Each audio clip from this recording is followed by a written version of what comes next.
네, 시대가 많이 어둡다고들 많이들 말씀하십니다. 실제로 정치적으로도 그렇고 또 우리나라를 보면 경제적으로도 또 많이 어두운 그런 때를 지나가고 있는 것 같습니다. 하지만 무엇보다도 저는 교역자로서 이 시대가 영적으로 참 어두운 시대다 이런 생각을 합니다. 저는 20살에 하나님을 인격적으로 만났고 그 후로 한 20년 정도 신앙생활을 그때부터 진지하게 했습니다. 설교를 준비하면서 돌아보니까 제가 신앙생활을 그래도 진지하게 한 그 20년이 짧지 않은 세월인데 그 시간 동안에 제 주관적인 느낌만은 아닌 것 같습니다. 한국 교회는 계속 쇠퇴해오기만 했던 것 같습니다. 제 기억으로는 그렇습니다. 한 약 20년 전쯤부터였어요.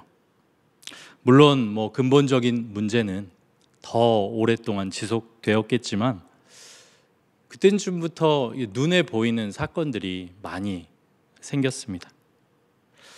큰 교회들에서부터 특히 교회 지도자들의 문제가 많이 발생했고 그런 일들이 언론에 많이 나왔습니다. 그때가 제 청년 시절입니다. 정말 마음 아프게도 제가 하나님을 인격적으로 만나고 지금 제가 청년들 지도하는 것처럼 제 청년의 때에 정말 거기서 함께 공동체 생활했었던 그 교회도 비슷한 문제를 겪고 사실상 그 교회가 완전히 와해되다시피 되었습니다. 저는 한 교회가 서고 한 교회가 무너지는 그 영향력을 몸소 체험했습니다. 우리는 교회 공동체 하면 마치 공기와 같습니다. 매주 올 수 있고 언제나 그 자리에 있고 바위 같고 그래서 너무나 익숙하게 생각을 하는데 그래서 때로 그 영적인 영향력을 우리가 잘 느끼지 못할 때도 있는데 한 교회가 무너질 때 그 영향력이라고 하는 것은 생각보다 더 무섭고 크다는 것을 저는 느꼈습니다. 한 교회가 무너질 때 실제로 한 가정이 무너집니다. 한 교회가 무너질 때 실제로 사업이 무너집니다. 실제로 한 영혼이 그리스도를 떠나고 이단에 빠집니다. 그리고 다음 세대가 교회를 떠납니다. 참 안타깝게도 이러한 쇠퇴가 우리의 언약 공동체인 한국 교회의 어쩌면 현실입니다. 서론이 길었습니다. 그래서 이 어두운 시대에 그와 동일하게 영적으로 어두운 시대였던 사사기를 읽으면서 우리들이 교훈과 위로를 얻기를 원합니다. 하나님께서 우리에게 사사기를 주셨습니다. 그것은 사사기 속의 이스라엘 백성들을 그대로 닮아가라는 것이 아니라 성경을 통해서 성경으로 주셨잖아요. 우린 그 전체 이야기를 볼 수 있습니다. 그리고 그들을 조금 멀리 떨어져서 볼 수 있습니다. 그렇게 보면서 이들의 패턴을 잘 살펴보고 그 길로 가지 말라고 이 책을 주셨습니다. 또한 하나님께서는 사사기를 통해 교훈하실 뿐 아니라 위로도 하십니다. 하나님은 어두운 시대에도 동일하게 일하십니다. 사사들을 세우십니다. 구원해 내십니다. 어두운 시대에도 새 시대의 여명을 준비하십니다.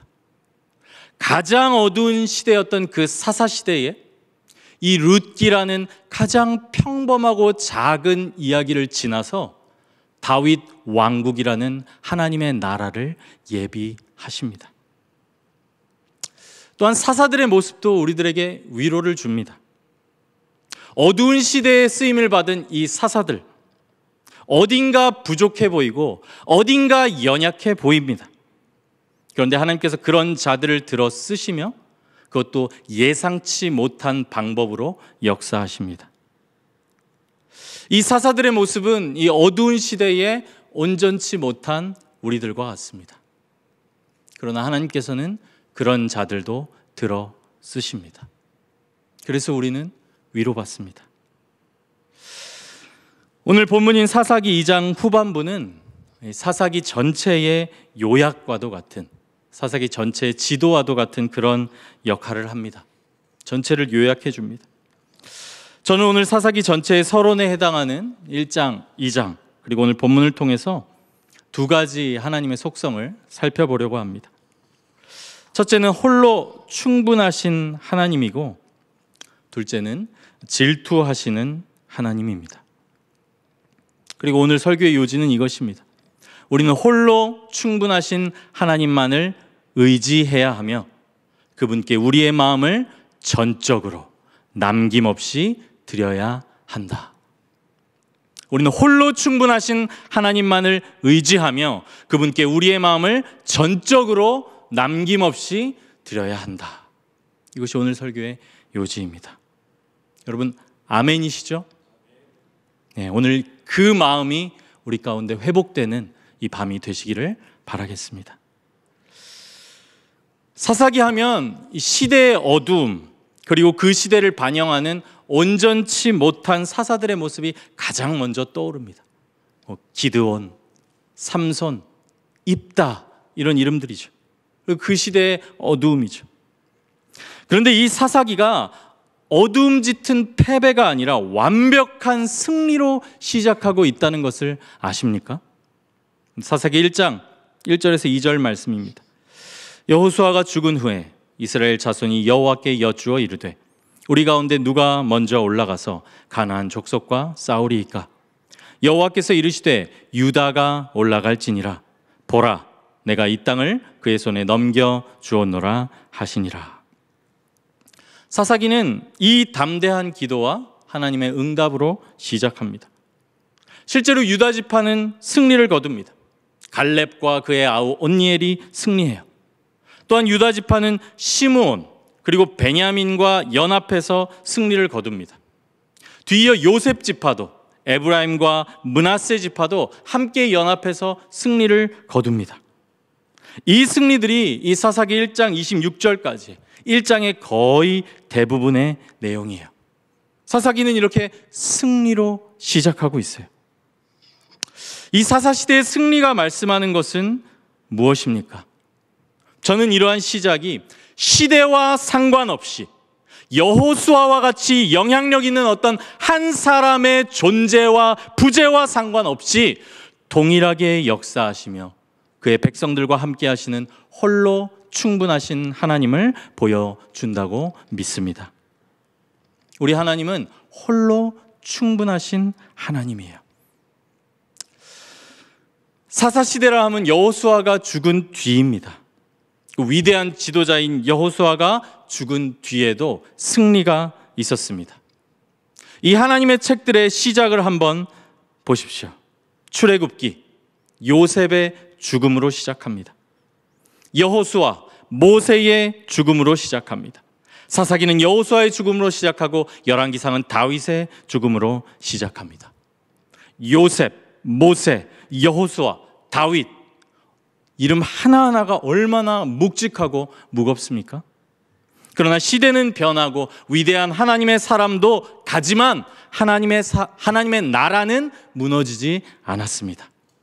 시대가 변해도, 리더가 변해도, 상황이 변해도, 암울한 시대일지라도 하나님께서 함께 하시니 승리했습니다. 우리는 또한 사사기 1장에서 언약 백성의 승리의 원칙을 한 가지 발견합니다. 그것은 연합이에요. 연합. 이 연합은 사사기 전체의 주제와도 연결됩니다. 우리는 사사기의 끝에서 이스라엘 지파들 간의 끔찍한 전쟁을 보게 됩니다. 이방 나라와의 전쟁이 아닙니다. 지파들끼리의 전쟁이에요. 분열입니다. 연합의 정반대의 모습이에요. 그리고 분열 그 자체로 언약 백성은 패배입니다. 사사시대가 시작될 때 여호수아가 없음에도 이스라엘은 분명 승리했습니다. 그것은 하나님께서 함께 하셨기 때문이기도 했지만 그 이유를 언약 백성에게서 찾자면 연합이었어요. 연합. 유다가 시므온과 연합했고, 유다가 베냐민 지파와 연합했고, 에브라임 지파와 므낫세 지파가 함께 연합했어요. 그리고 연합할 때 승리했습니다. 이 원칙은 지금 우리에게도 그대로 적용됩니다. 홀로 충분하신 하나님만을 담대히 의지하고 서로 연합할 때 교회 공동체는 승리합니다. 사랑하는 여러분, 어두운 시대일지라도 하나님의 나라는 한 사람이나 그 시대의 분위기에 달려있지 않다는 것을 우리가 함께 기억하기를 원합니다.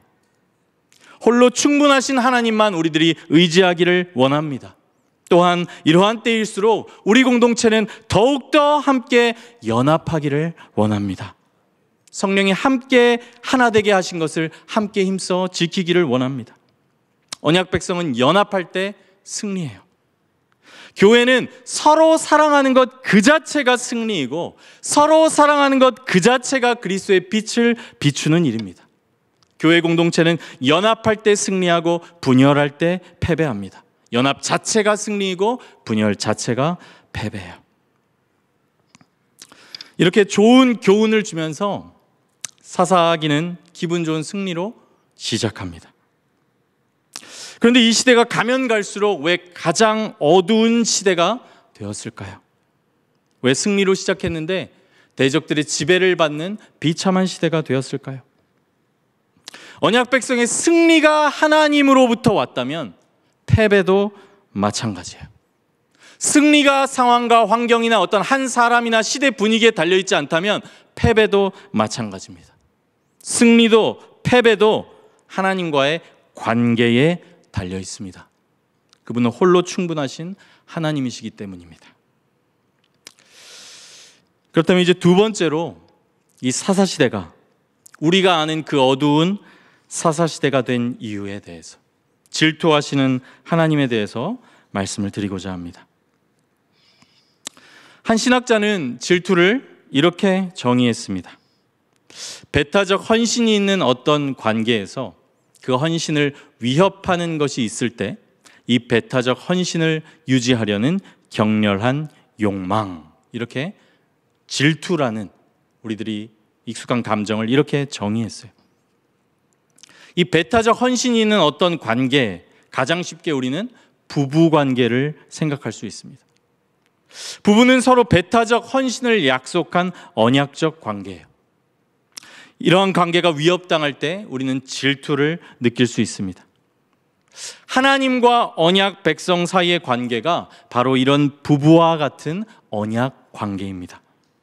그러므로 성경은 하나님께서 우리에 대하여 질투하신다고 말씀합니다. 너는 다른 신에게 절하지 말라. 여호와는 질투라 이름하는 질투의 하나님이니라. 내 하나님 여호와는 소멸하는 불이시요 질투하시는 하나님이시니라. 그리고 지금 이 말씀이 사사시대 이스라엘 백성에게 그대로 일어나고 있습니다. 하나님의 신실한 사랑은 그들에게 소멸하는 불이 되고 있어요. 그 과정을 한번 살펴보겠습니다. 앞에서 말씀드린 대로 사사기 1장 26절까지 백성들은 승리를 거두었습니다. 그때까지 백성들은 하나님께 헌신되어 있었어요. 그들에게는 사랑에 기반한 전적인 순종과 헌신이 있었습니다. 부부관계, 언약관계에는 아무런 문제가 없었어요. 그러나 27절부터 분위기가 달라집니다. 여기 반복되는 표현이 있습니다. 그것은 가나안 족속을 쫓아내지 못하매, 다 쫓아내지 못하였더라, 이런 표현이에요. 이 표현이 27절부터 38절까지 7절인데 7절에 7번 나옵니다. 매절 나온다는 말씀이에요. 쫓아내지 못하매, 다 쫓아내지 아니하였더라, 못하매, 아니하였더라, 계속 나와요. 이것은 이스라엘 백성들의 하나님을 향한 그 헌신과 정절을 지키는 마음이 느슨해지기 시작했다는 것을 보여줍니다.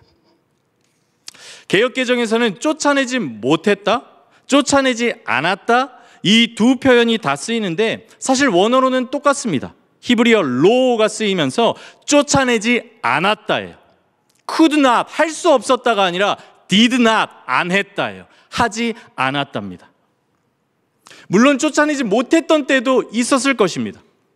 그러나 그게 계속되지 않았어요. 그들은 결국 쫓아내지 않았습니다. 이 부분에서 가나안 족속에게 강제 노역을 시켰다라는 이 표현이 계속 반복되는데 그걸 보면 알 수 있어요. 강제 노역을 시킬 수 있었습니다. 지배 아래 두고 있었습니다. 그러나 그들은 쫓아내지 않았어요. 오히려 이 가나안 족속을 이용했고 강제 노역을 통해 그 곁에 두기를 원했습니다. 이것은 단순한 문제가 아닙니다. 그 가나안 족속은 하나님께서 죄악이 관영하였기 때문에 진멸하라 명하신 민족이에요. 바알과 아스타롯을 음란히 섬기며 이스라엘 백성들을 우상 숭배에 물들게 할 뿐만 아니라 그 이방 풍속을 쫓아 죄악과 음란과 폭력으로 이끄는 그러한 민족이었습니다. 그러한 민족을 곁에 두었어요. 물론 지금은 단지 작은 틈이 생긴 것으로 보입니다. 아직 큰 문제는 없어 보입니다. 아직 이스라엘은 강하고 그들을 지배하고 있습니다. 그러나 이제 한 세대가 지난 때로 성경의 시점이 옮겨지면서 우리들이 아는 그 사사기가 본격적으로 시작됩니다. 한 세대를 지나며 작은 틈은 골짜기가 되었습니다.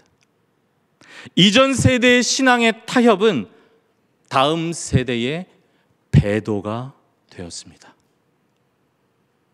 오늘 본문을 보면 그것을 알 수 있어요. 10절입니다. 그 후에 일어난 다음 세대는 여호와를 알지 못하며 여호와께서 이스라엘을 위하여 행하신 일도 알지 못하였더라. 그들이 여호와 하나님의 이름을 몰랐을까요? 하나님께서 모세를 통해 홍해를 가르신 사건을 몰랐을까요? 요단강을 마르게 하신 사건을 몰랐을까요? 가나안 땅, 지금 살고 있는 그 땅의 정복 전쟁의 스토리를 몰랐겠습니까? 알았죠. 들었죠. 그러나 그들은 하나님에 관하여 알았지만 하나님을 인격적으로 알지 못했습니다. 이어서 11절입니다. 이스라엘 자손이 여호와의 목전에 악을 행하여 바알들을 섬기며 애굽 땅에서 그들을 인도하여 내신 그들의 조상들의 하나님 여호와를 버리고 다른 신들 곧 그들의 주위에 있는 백성의 신들을 따라 그들에게 절하여 여호와를 진노하시게 하였으되. 여기 보면 이제 다음 세대들에게 더 이상 하나님은 그들의 하나님이 아닙니다. 그들의 조상들의 하나님이 되었어요. 근데 그것에서 더 나아갑니다. 그들의 조상들의 하나님 여호와를 버렸다고 말씀해요. 그러므로 이제 언약에 신실하신 하나님, 질투하시는 하나님께서 이스라엘을 가나안 족속의 손에 넘기십니다. 본문 14절, 15절입니다. 여호와께서 이스라엘에게 진노하사 노력하는 자의 손에 넘겨주사 그들이 노략을 당하게 하시며 또 주위에 있는 모든 대적의 손에 팔아 넘기심에 그들이 다시는 대적을 당하지 못하였으며 그들이 어디로 가든지 여호와의 손이 그들에게 재앙을 내리시니 곧 여호와께서 말씀하신 것과 같고 여호와께서 그들에게 맹세하신 것과 같아서 그들의 괴로움이 심하였더라. 사랑하는 여러분, 오늘 이 사사기의 이야기를 통해 우리들의 하나님과의 관계를 한번 돌아보기를 원합니다. 오늘 우리는 하나님 앞에 전심입니까? 우리 하나님께 전적으로 헌신하고 있습니까? 언약 관계를 맺은 부부와 같이 그 처음 사랑이 지속되고 있습니까? 단지 감정적인 것을 말씀드리는 것이 아닙니다. 내 마음에 하나님께 드리지 못하는 부분, 하나님이 주인 되실 수 없는 부분이 혹시 있지는 않습니까? 하나님을 구원이라고 우리가 고백하지만 하나님 말고 이것 없으면 살지 못하겠다는, 내가 포기하지 못하는 진짜 내 구원이 따로 있지는 않습니까? 그것이 바로 우리들의 우상들이며 쫓아내지 못한 가나안 족속들입니다. 아주 잠시일지라도 아내나 남편에게 다른 여자나 남자를 허용할 사람은 아무리 잠시라도 그런 사람은 아무도 없을 것이에요. 암으로 수술을 받는다고 생각할 때 그 암덩어리를 조금 남겨두기를 바라는 사람은 아무도 없을 것입니다. 하나님은 우리의 전부를 원하십니다. 우리의 타협, 내가 하나님께 드리지 못하는 그 부분, 그 작은 틈은 시간을 지나 결국 하나님과의 관계를 완전히 가로막는 벽이 될 것입니다.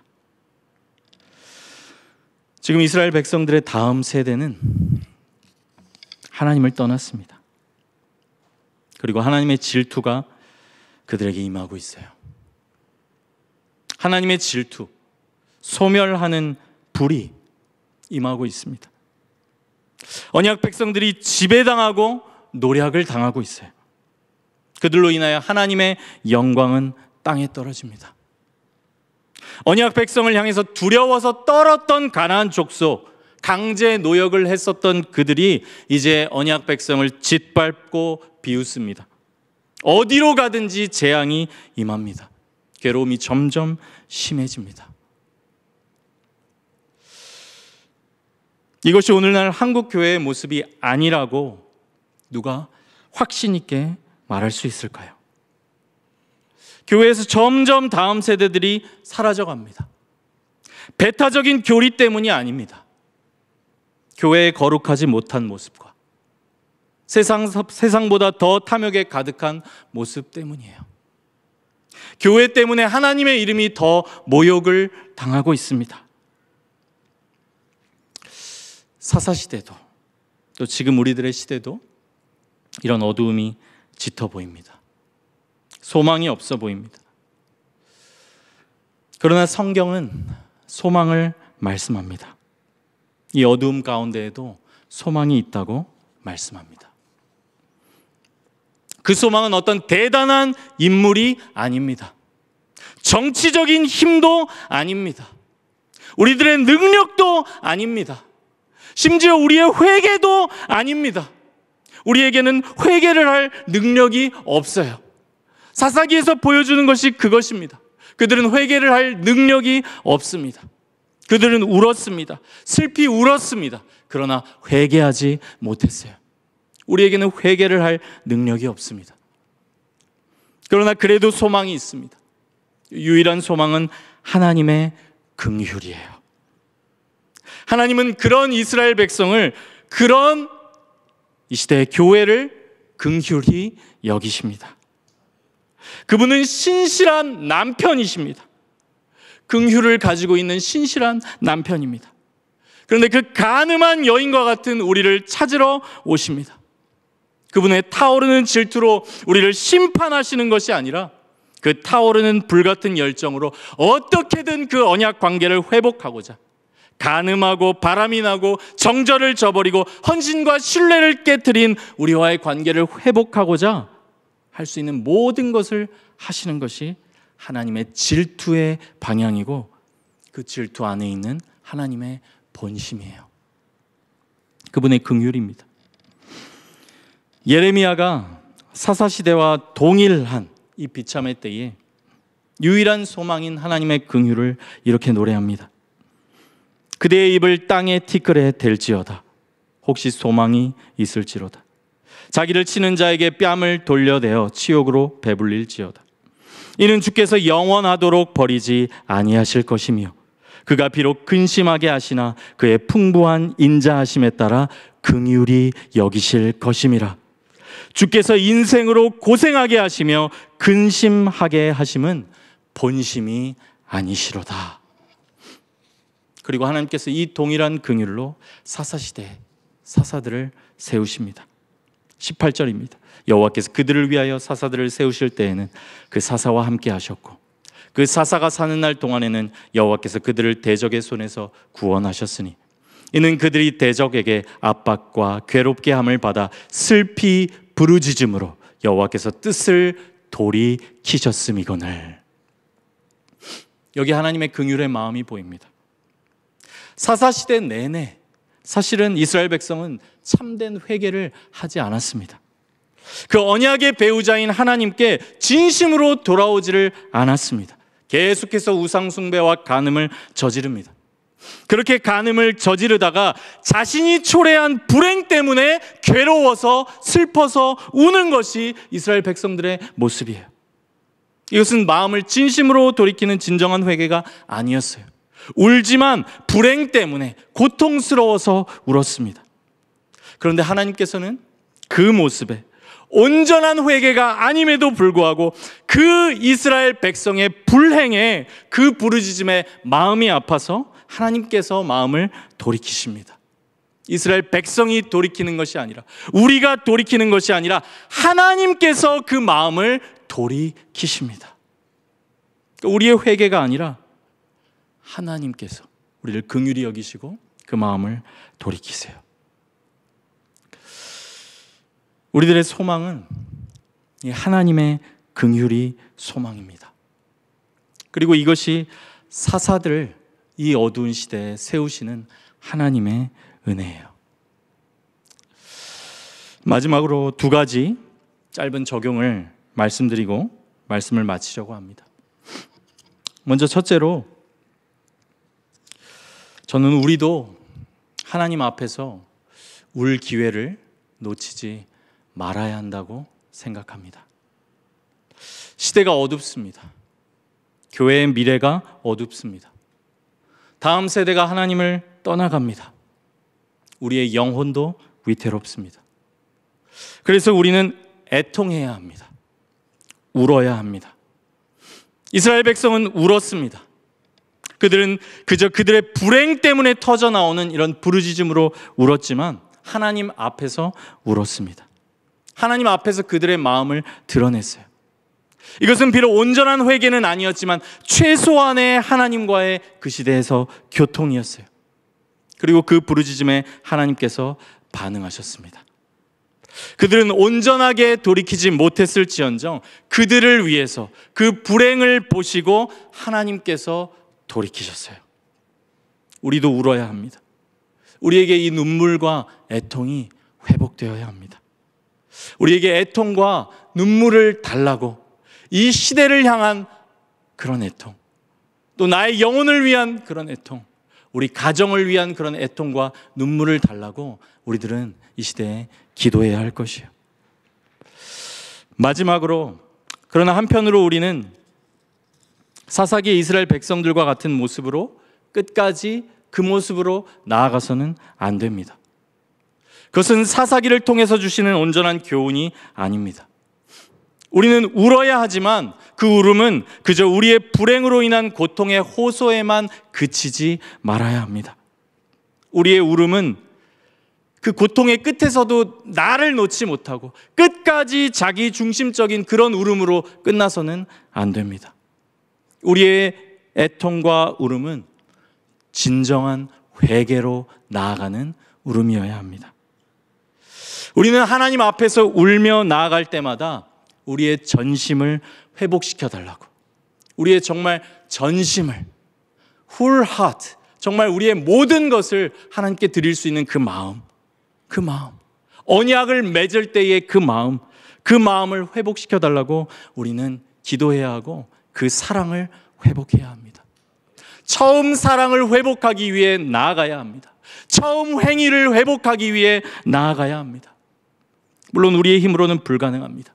그러나 우리의 유일한 소망인 하나님의 긍휼이 우리 마음에 부어질 때, 우리 마음을 감동시킬 때 그것이 가능합니다. 그리고 그 긍휼을 십자가에서 보여주신 우리 주 예수 그리스도를 우리가 바라볼 때 가능합니다. 죽으셨을 뿐 아니라 부활하신 우리의 영원한 사사가 되시는 그 그리스도 안에서 우리가 성령을 구하며 나아갈 때 우리들에게 온전한 회개를 허락하실 줄로 믿습니다. 이 어두운 시대에 함께 홀로 충분하신 그 하나님을 바라봅시다. 그리고 이 어두운 시대를 휩쓸고 있는 그 불이 하나님의 질투의 불이 아닌지를 우리들 돌아봅시다. 그리고 오직 하나님의 긍휼을 우리의 소망으로 삼고 하나님께 나아갑시다. 그렇게 할 때 하나님께서는 어두운 시대일수록 그 빛이 밝게 빛나듯이 우리의 영혼을, 우리의 가정을, 우리의 공동체를 이 어두운 시대에 그리스도의 생명빛을 비추는 그 도구로 연약한 사사들과 같은 우리를 들어 쓰시며 그렇게 역사하실 줄로 믿습니다.